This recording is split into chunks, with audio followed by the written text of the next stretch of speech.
Tatayo bilang bagong General Manager ng MMDA si dating PNP Chief Nicolas Torre III. Kinumpirma ng Malacanang ang pagtatalaganayan ni Pangulong Bongbong Marcos kay Torre. Hayan na, i-activate na ba ng Pangulo ang ace card niya sa pagpapaupo ulit kay General Torre para hulihin ang mga bigating personalidad na may warrant of arrest? Zaldico, Romualdez at iba pa kasama si Bato. Halika, atin itong pag-usapan mga kaibigan. Hayan na, i-activate na ba ng Pangulo ang ace card niya? Babalik na ba si General Torre?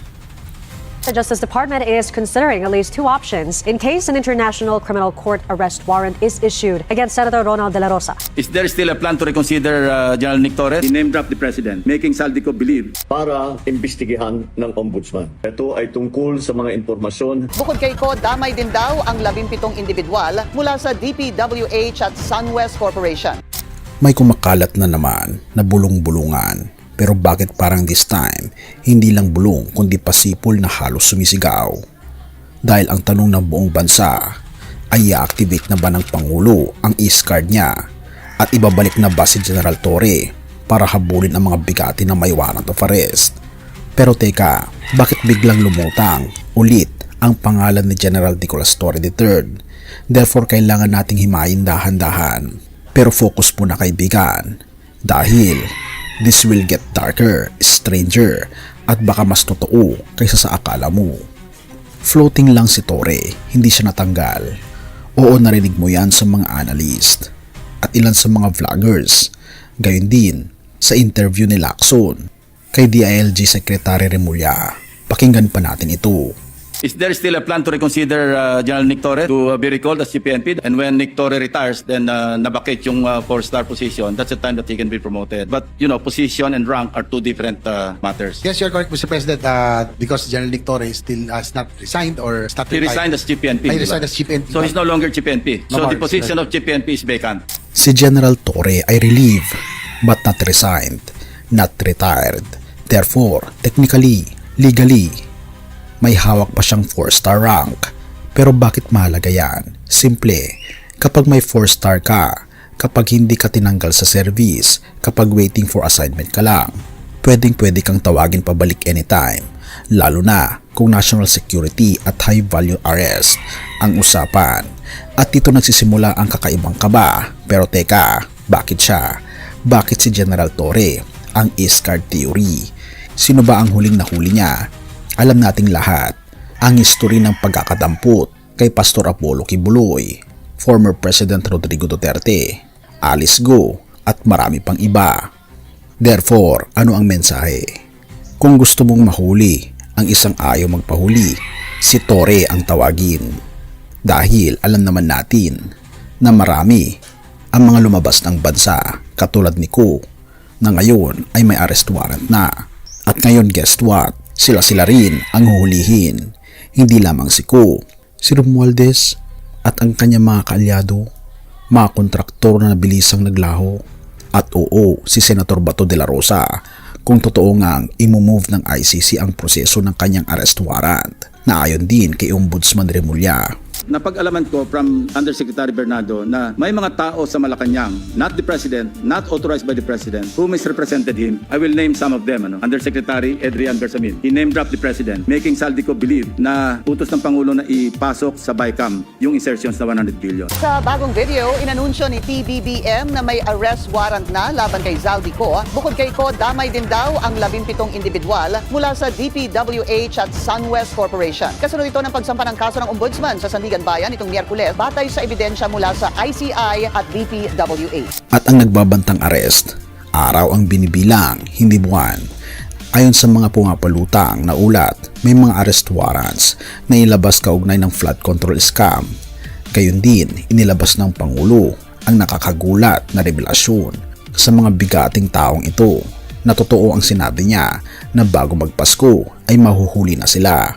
Kaya nga ang tanong ng bayan, i-activate na ba si Torre? Ngayon ay nais kong ipalaman sa ating mga kababayan na ang ICI at saka ang DPWH ay lahat ng nakuha nila na impormasyon ay ire-refer, ibibigay na sa Ombudsman para imbestigahan ng Ombudsman. Ito ay tungkol sa mga impormasyon ng dating Speaker Martin Romualdez at saka si Saldico. Hindi ito katang-isip, hindi rin hype, hindi rin wishful thinking ng mga DDS, anti-DDS, pro-admin o anti-admin. Ito ay tanong na base mismo sa legal standing ni Torre. Hindi kasi siya nag-resign, hindi siya nag-retire, naka 4-star rank pa rin siya, nasa holding unit lang siya at handang-handa siyang bumalik kapag tinawag. Pero ang tanong, handa ba ang palasyo? Sa dami ng may mga arrest warrants ngayon, sa dami ng mga big names na sangkot, sa dami ng panganib na tumatakas sila, ang sinasabi ng mga veteran officers, kailangan ng isang taong huhuli sa kanila. At ang reputasyon ni Torre hindi may pagkakaila. Totoo ba na pwede siyang ulit i-activate ng Pangulo? I-comment mo naman sa ibaba kaibigan ang iyong reaksyon. Psalm 62 verse 6. He alone is my rock and my salvation, my fortress, where I will never be shaken. Kaibigan, ang ating Panginoong Diyos lamang ang tanging pag-asa ng lahat. Sa mundo ng puno ng pangako na napapako, ng hustisyang madalas na nadidelay, ng leader na pwedeng magkulang, pero may isang Panginoon na hindi nagkukulang, hindi nagkulang at hindi kailanman magkukulang, na hindi kailanman magfe-fail. Ito ang ating Panginoon Yesus, ang tanging pag-asa ng isang bansang sugatan, naghahanap ng hustisya at uhaw sa katotohanan.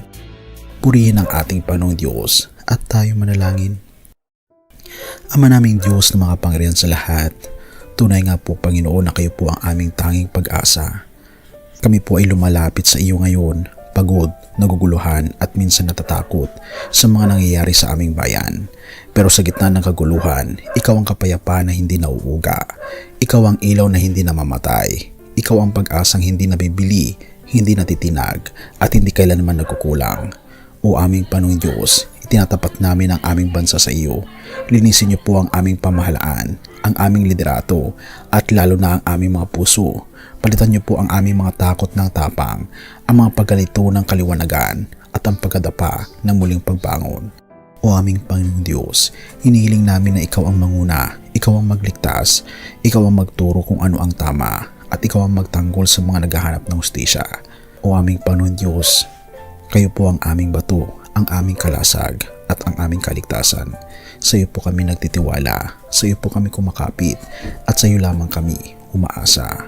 Pinupuri po namin kayo at pinapasalamatan, o aming Panginoon Diyos, sa inyo pong kabutihan sa amin, at patnubayan niyo po kami, at patawarin po kami sa lahat ng aming mga pagkukulang at pagkakasala, sapagkat ito po ang aming samot hiling, sa matamis na pangalan ng aming Panginoon Yesus. Amen. Bago natin ipagpatuloy kaibigan, siya nga pala ang Great Controversy na isa sa mga pinaka-kontrobersyal na libro dahil tumutukoy ito sa mga propesiya sa libro ng Daniel at Revelation na nagaganap na sa panahon natin ngayon bago ang pagdating ng ating Panginoong Diyos ay pinamimigay na namin ng libre sa pamamagitan ng PDF.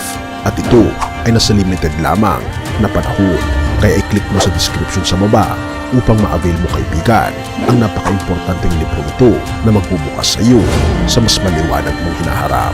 Purihin ang ating Panginoong Diyos at tayo magpatuloy.